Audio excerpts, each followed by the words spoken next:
శ్రీకృష్ణ. ఆండాల్ తిరువడిగళే శరణం. ఎన్నో ఊహలతో ఆశలతో ఉత్సాహంగా ధనుర్మాస వ్రతాన్ని ప్రారంభించుకున్నటువంటి మనం చూస్తూనే వడివడిగా 26వ రోజులోకి వచ్చేసాం. ఇంకొక 4 రోజుల్లో వ్రతం పూర్తయిపోతుంది. 26వ రోజు స్వామిని ఏమని పిలుస్తుందో తెలుసా అండి? ఆండాళ్ళ తల్లి మాలే. అసలు ఎంత బాగుంటుందంటే ఓ వ్యామోహమా అంటుంది. నిన్నటి రోజు ఏమంది? వ్యామోహము కలిగిన వాడా అని అన్నది. ఈరోజు ఏమంటుంది? నువ్వే ఒక పెద్ద వ్యామోహ స్వరూపం అంటుంది. అంటే ఇప్పుడు కొన్ని ఉంటాయి చూసారు, క్రిస్టల్స్ అంటాం, సీత్రూ ఉంటాయి. అంటే ఇటు నుంచి చూస్తుంటే అటువైపు కనిపిస్తుంటాయి కొన్ని డైమండ్స్, క్రిస్టల్స్. అలాగా వ్యామోహము అనేటటువంటిది ఆయన లోపల ఉండేటటువంటి ఆ గుణం కనిపిస్తుందట. అంటే మేము నిన్ను ఇష్టపడి ఆరాటపడినట్టుగా కనిపిస్తుంది, కానీ నువ్వే మమ్మల్ని ఎక్కువ ఇష్టపడుతున్నావు, నువ్వే మేము లేకుండా ఉండలేవు, నీ కళ్ళే చెప్తున్నాయి, నేను చూస్తుంటేనే అర్థమైపోతుందయ్యా అది అంటుందన్నమాట. ఈరోజు చూడండి ఎంత బాగుందో. అందుకే స్వామి నీలవర్ణంగా ఉండేటటువంటి ఇది ఇక్కడ కనిపిస్తుంది. మాలే మణివಣ್ಣ మార్గజి நீராடுவான் மேலையார் செய்வனகள் வேண்டுவன కేట్టియేల్ విను. వీళ్ళేమో ఊరికే నిన్నే చూడటానికి వచ్చామని చెప్తున్నారు, ఆయనే ఊరుకోకుండా ఏం కావాలని వచ్చారు, పనేంటి చెప్పండి అంటున్నారు. ఆడపిల్లలు సిగ్గుతోటి ఎలా చెప్తారు చెప్పండి? నీకోసమే వచ్చాం చెప్పలేస్తారు ఎవరైనా?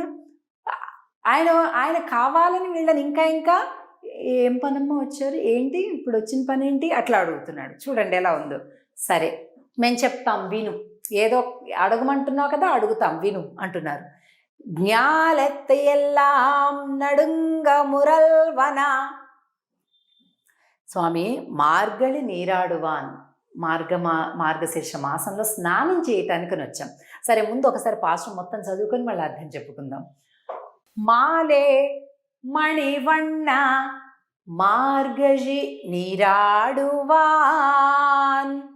மேலையார் செய்வனகள் வேண்டுவன கேட்டியேல் ஞாலத்தையெல்லாம் நடுங்க முரல்வன பாலன்ன வண்ணத்து உன் பாஞ்ச சென்னியமே போல்வன செங்கங்கள் போய் பாடுடையனவே சால பெரும்பறையே பல்லாண்டி சைப்பாரே கோள விளக்கே கொடியே விதானமே ஆலி நிலையாய் அருள் ఏలోరెంబావాయ్.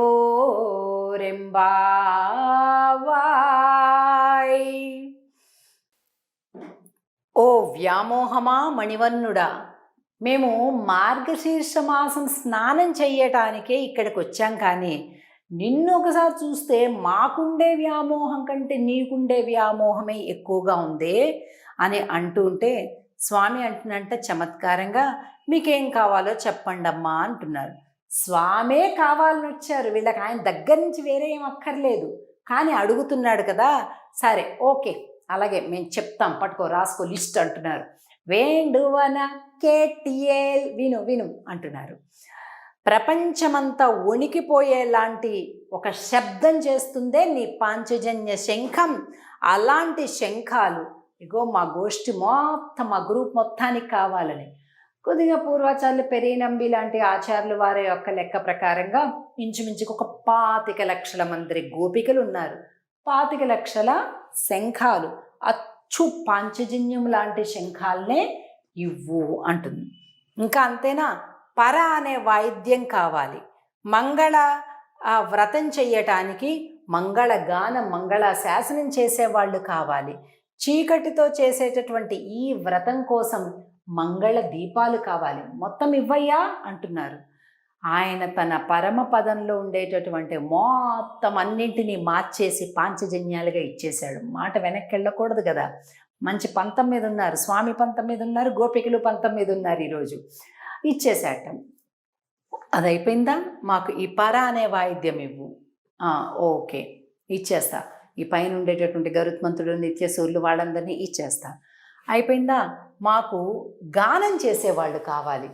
అక్కడ పరమపదంలో వైకుంఠంలో అంతా కూడా నిత్యసూరులు, ముక్తులు ఎప్పుడు సామవేద గానాన్ని చేస్తూ ఉంటారు, మంగళాలు పాడుతూ ఉంటారు, వేదగానం చేస్తుంటారు. వాళ్ళందరినీ గానం కోసం పంపించేసేట. ఇప్పుడు మేము చీకటితో వస్తాం కదా స్వామి, మంగళ దీపాలు ఎక్కడివ్వాలి?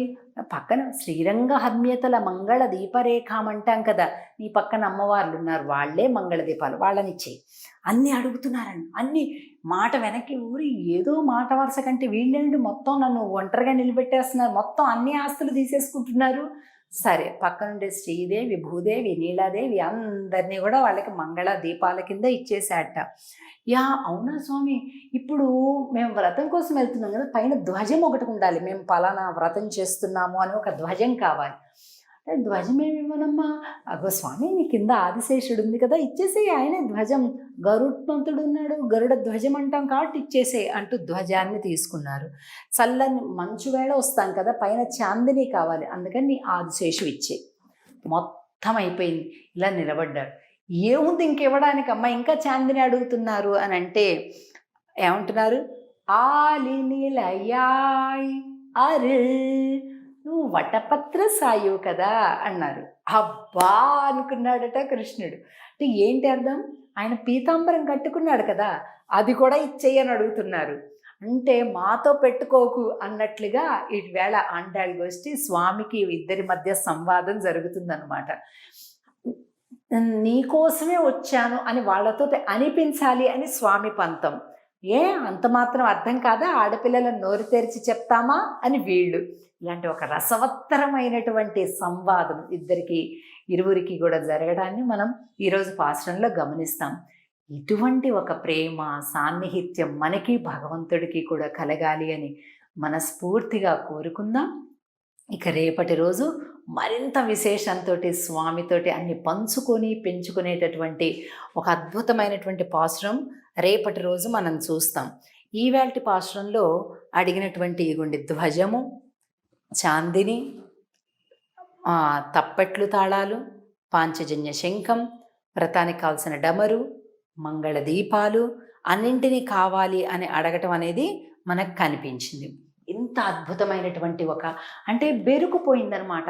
ఇద్దరికి కూడా బెరుకుపోయి చక్కగా మాట్లాడుకుంటూ ఉన్నారు ఈరోజు.